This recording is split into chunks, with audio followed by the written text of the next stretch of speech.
Bienvenue à ce segment des Solutions pour la vie. Mon nom est Denis Morissette et par le moyen de ces diverses capsules, je veux vous aider à résoudre les problèmes de la vie et vous aider à mieux relever les défis qui y sont rattachés.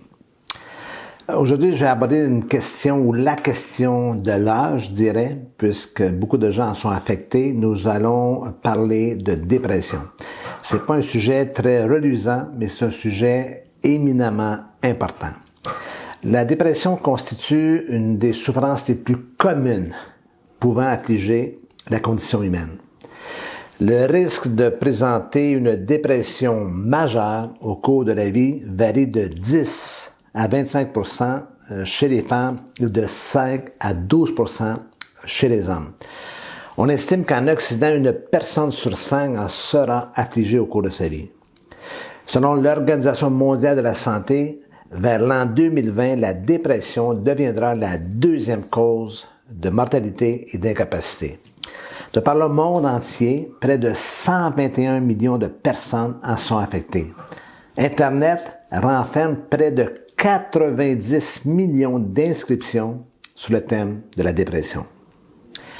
C'est donc, vous en conviendrez, un mal commun qui suscite encore et toujours beaucoup de questions et de réactions, et souvent au détriment de la personne qui en souffre.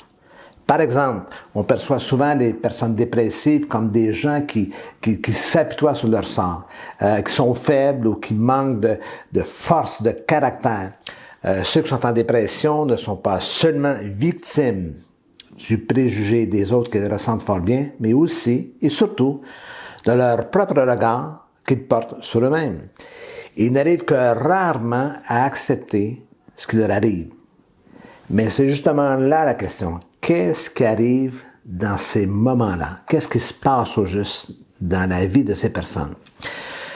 Nous vivons tous, à un moment ou l'autre, des temps de découragement, des moments d'accablement. C'est itinérant à la vie, mais à la condition humaine. Les problèmes qu'on rencontre, les revers, les coups du sort font partie de la vie, vous en conviendrez. Mais même chose pour les échecs et les pertes que l'on subit. Ces événements malheureux éveillent en nous de la tristesse, affectent notre estime de nous-mêmes et entravent le déroulement normal de notre vie. Et vous remarquerez que ces sentiments ne durent pas. Même s'ils sont nombreux, ils finissent par disparaître après quelques jours. Or, ce n'est pas le cas pour la dépression, ou plus précisément pour la maladie dépressive. La grande particularité de la dépression est que les sentiments négatifs persistent et résistent aux encouragements, mais aussi aux efforts de la personne elle-même qui tente de s'en sortir. Nous pourrions définir la dépression comme suit. C'est un état émotionnel d'abattement et de tristesse allant du découragement léger et du cœur abattu au sentiment d'accablement et de désespoir profond. Pour que la dépression soit qualifiée de majeure ou sévère, il faut bien sûr que le désespoir, la douleur morale, la tristesse et l'accablement soient particulièrement intenses. Pour bien comprendre et diagnostiquer, dis-je, la dépression, les médecins utilisent des critères spécifiques, une liste de symptômes comme ceux que je vais vous partager. Par exemple, sentiment dépressif ou perte d'intérêt pour toute activité pendant au moins 2 semaines. Retrait social, dans le sens d'isolement. Trouble du sommeil. Trouble de l'appétit avec perte ou gain de poids.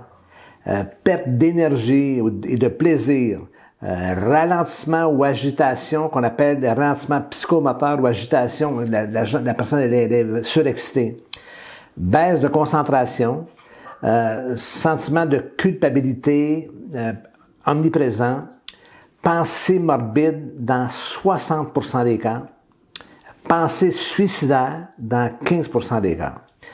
Donc, les personnes affligées par la dépression souffrent profondément. La douleur morale, la fatigue aussi, l'autodépréciation, le désespoir et l'angoisse sont omniprésents. La dépression devient presque comme une grande indigestion de la vie, un ras-le-bol carabiné. Le mal de vivre, le mal d'être le mal d'être vivant, le mal d'être soi et de continuer à souffrir et à souffrir sans comprendre ce qui se passe. C'est de cette douleur intense et de l'absence d'espoir que naît le désir d'en finir, de mourir. Non pas mourir pour mourir, mais mourir pour quitter cette vie de souffrance ou quitter cette souffrance qui est omniprésente dans la vie, dans sa vie. Voilà pourquoi, lorsque ces symptômes, persistent chez ces personnes, il ne faut jamais hésiter à consulter. La dépression est la cause première des tentatives de suicide. Encore une fois, si c'est votre cas, allez premièrement voir votre médecin. S'il s'agit de quelqu'un de votre entourage, de votre famille ou un ami, encouragez cette personne, dis-je, à aller chercher de l'aide. Il n'y a pas à avoir honte d'être affecté par ce mal si pernicieux et par ce mal si sournois. J'espère que cette vidéo vous a sensibilisé. Dans la prochaine vidéo, la prochaine capsule, j'aborderai les différents mythes les plus répandus et qui se propagent dans ce monde. Dépêchez-vous de vous abonner si ce n'est déjà fait en cliquant sur le bouton rouge à la droite de la vidéo et surtout, évidemment, face à ce thème particulier, n'hésitez pas à partager à vos amis. Moi, de mon côté, je vous souhaite une très bonne semaine.